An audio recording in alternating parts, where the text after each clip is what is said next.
So this is part 3 of Cornice board build, and I've got the top layer of upholstery on.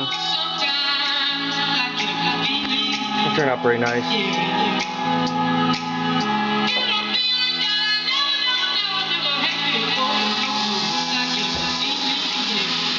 A couple things, like I was talking about when you're working this material. So as I was gathering it on the back, you know, I kind of messed this part up a little here, and I take it that's what you're trying to avoid. And also here on the corner, you want to be careful about how much you cut of the excess when you're trimming the back, when you're making your relief cuts as you're wrapping it around and stapling. You don't want to go too far. And so the back of it, you know, it's kind of messy, but it's all going to be hidden anyhow. That's what the back looks like. That's what I'm talking about. As you're wrapping around the corner, there's going to be so much material that you'll be making relief cuts, and just kind of play with it.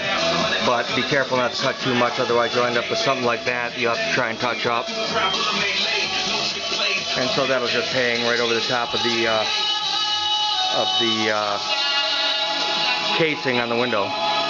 One other thing, speaking of which, when you're measuring for the original box, make sure that you give yourself a good ½ inch play.